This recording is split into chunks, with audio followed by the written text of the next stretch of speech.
What is that? Have you ever seen one that big? I've never seen a hole that big before. I think maybe that's it. Good morning and welcome to yet another cold, chilly, but thankfully not wet and very sunny actually, Essex Sunday morning ride. When will the warm weather come back? Well, it's still mid-January, so I guess I can't expect too much. So this is actually my first ride out of the year with the lads, because last week, as you might know, I was up in Newcastle on the fixie. So it's a new year. And talking of new year, I've got lots of new toys to talk about. But first, I'm just going to enjoy this sunrise a little bit more. See you in a second.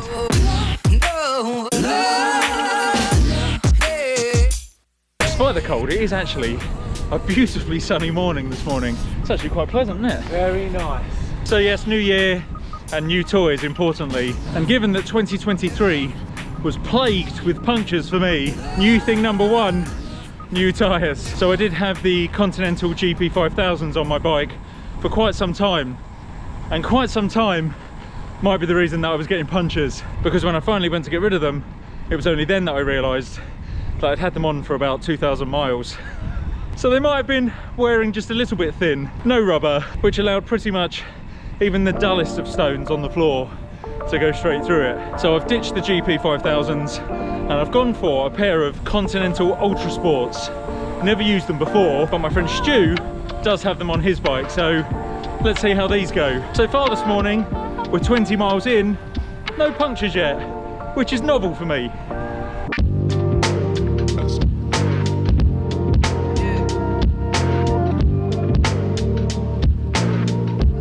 Chris has had a blow off. He's just riding too hard. Too much power. Too hard. Too much power. Oh well, okay, well, new inner tube then. Oh yeah, that is. You're not getting a patch on that, are you? Oh dear, that is not ideal. Right, new tube. New tube. Oh yeah, unfortunately there's no patch in that tube, so there's only one place for it, I'm afraid. So a new tube, and it looks like a new tyre is going to be needed for Chris's fixie as well, because that's got a bit of a gash in it. Hopefully it's not a big enough gash that is going to cause problems with the new inner tube. But yeah, it's definitely going to need a new tyre when he gets back. Look at my chain, look what I've done. I cleaned it all, lubed it all up. It looks filthy. But it's better though, isn't it? Is it? It's less rust. Well, the rust was on the back of it, I noticed. Stu came round to mine yesterday so I could put his mudguards on, and I noted that his chain was particularly rusty on the inside. So yeah, you've done a... And then when I bought the light, that attachment... Workshop Saturdays. Workshop Saturdays, that's not going to become a thing. Right, we're back on the move. Chris's tyre sorted. It's unusual actually for me to be stood around watching someone else fix a puncture, because it's normally me fixing it. But that brings me back nicely to my new tyres, which I only paid 33 quid for on Amazon, which is much cheaper than the GP 5000s. They do have slightly more rolling resistance, I've seen, having looked at various reviews, technical reviews online, but for the fact that they are about 50 or 60 quid less than the GP 5000s, I'm happy to take a bit extra rolling resistance.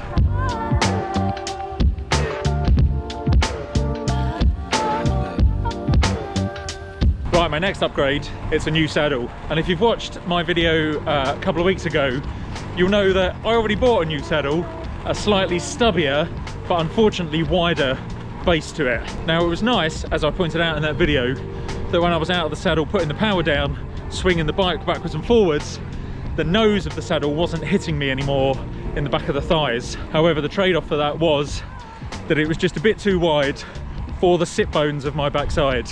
Now you may already be aware of this, but any saddle that you buy, you have to make sure that the ridges of it fit pretty much perfectly to your sit bones, because if they don't, and the saddle is either too wide or too narrow, you'll find that you're just sat on muscle, which after a while gets quite painful.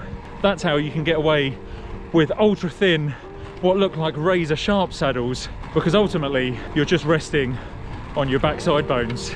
Now if you get a full bike fit, they should tell you how wide your sit bones are, and therefore you can choose a saddle that suits. But if you don't have the few hundred quid to shell out for a bike fit, A simpler way, a much cheaper way of doing it, is to get a thick sheet of corrugated cardboard, place it on a hard surface, and then sit down on it and measure where the indents are. That will give you your sit bone measurement. Just a little tip there for you. Now, I got the saddle from AliExpress because, you know me, I love a budget, and it cost £11. And I knew I'd be safe with this one because it is effectively the same as the old one I took off before I got the new stubby one. And that saddle was perfect, never caused me any problems. And the only reason I changed it is because the fabric started to peel off a bit, which, to be fair, was exacerbated by putting it on the roof of my car and driving it 4.5 hours down from Newcastle. The wind took its toll.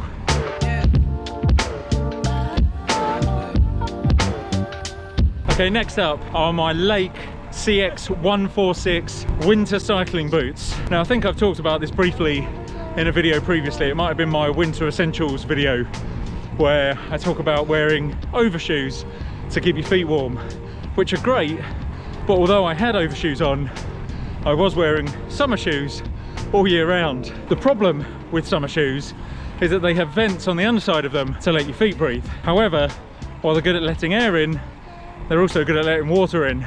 So I always found, if it was a particularly wet ride, that I'd end up with wet feet still, even though I had the overshoes on. That is hopefully a thing of the past with these new Lake boots though, because they are completely sealed on the underside and they've got a number of pieces of Velcro and fabric that go across the top of the boot to stop you getting water from the top. And I have to say, this is the first time I'm riding them, but so far, 25 miles in, my feet are lovely and warm, they're lovely and dry, and I'm pretty impressed with them actually. Now, these boots do retail at around 220 quid, which is a fair bit of money. However, I managed to get them from the John Pye and Sons auction site. Now, if you haven't heard of John Pye, they were the auction site that were given the responsibility for auctioning off all the liquidated stock from More Large, who went bust last year, year before. Now, there are some absolute bargains to be had on there, from bikes, bike frames, accessories, shoes, and everything in between. So if you haven't yet been on the website, I can strongly suggest it. I'll leave the link down below for you. So I actually managed to pick these shoes up for 75 quid. Absolute bargain. However, what I would say is, if you've not used a proper auction site before, and I don't include eBay in that number, beware that there are some extra charges to be added on top of the hammer price. So whatever price ends up being the ultimate winning bid on the website, there's 25% buyer's premium added on top of that, then the delivery charge, and then 20% VAT added up on top of that. Now, despite that, there are still some great prices to be had, but it's just something to be mindful of, because when I went on there a couple of months ago to buy a bike, the hammer price was 42 quid, but once the buyer's premium, delivery and VAT was added, it went up to 105 quid. Now, don't get me wrong, 105 quid is still an incredible price for a hardtail mountain bike, even if it is a budget end one. So just be aware of the additional charges, but go and check it out yourself, because as I say, there's some great prices on there. And so my final new toy for 2024 are my new Cyclic cameras.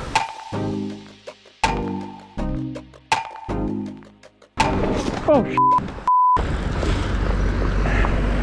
sit down, mate, sit down. No, you need to No, sit down, sit down. Go on, we got you, we got you. Come here, mate, take your helmet off. So I'm just going to take, because you've got your glasses still here. So that was quite a nasty fall that Chris just had, but he is now thankfully okay and in good spirits. So there's my face. Do you want to see my helmet? It's bust, look, I broke it. So that's the second helmet within 12 months. Can't put a price on your head. I mean, look Chris. at it already. Can you imagine what would happen to my looks if I hadn't had the helmet on? I mean, it doesn't even bear thinking about, does it? Well, I'm just glad that you're okay. Yeah. I'm glad that you're standing here talking to us. It seems that he hit a pothole which just sent him flying across the road.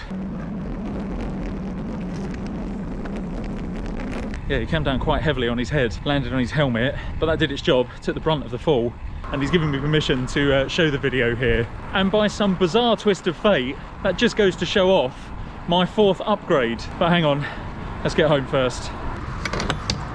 So yeah, my 4th upgrade for 2024 are my Cyclic cameras.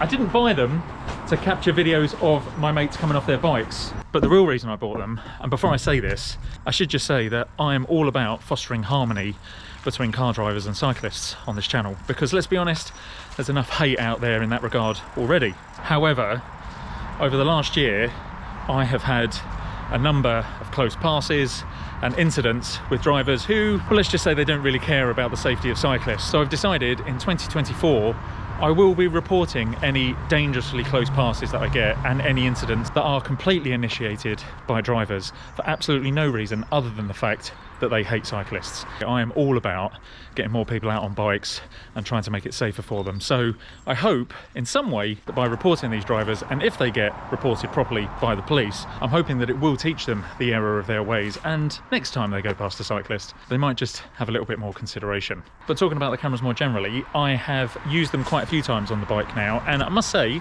they have been pretty impressive. The quality from them is pretty good. The one on the back that would have caught the footage of Chris coming off his bike this morning may not be the best quality because it did have dirt all over the lens because I didn't have my mudguards on this morning. Silly me. But it is full HD quality on the back and something like 2.7K quality at the front as well. Now, they are quite expensive. They do come in as a package at about 600 quid. I got them in the Christmas sales and I got them for about 400 quid. So I got about 30% off. And even at that price, they're still a little bit expensive. However, if they do allow me to stay a little bit safer on the road, or at least they capture incidents where I've been put in an unsafe position on the road, then I think they're probably worth their weight in gold. Now, there are cheaper options for cameras, and there is a company called Cyclic who keep coming up on my Facebook feed, and you can get two of their cameras, I think, for about 120 quid. I think they're only about 60 or 70 quid each. The quality obviously isn't quite as good, and the battery life I don't think is quite as good either. However, if all you're looking for is something just to capture an hour or so ride, just to keep yourself safe while you're out, then Cyclic is definitely a good option, so give them a look as well. But what do you think? Cameras on the bike, dash cams for bikes, are they worth it? Is it something that you'd put on your bike if you're going to have to pay about 600 quid for it? But yeah, let me know in the comments what you have upgraded on your road bike, gravel bike, mountain bike, whatever it might be in 2024. I'd love to see what you're trialing out this year. But otherwise, thank you very much for watching, and I will see you in the next one. Take care, guys. See you later.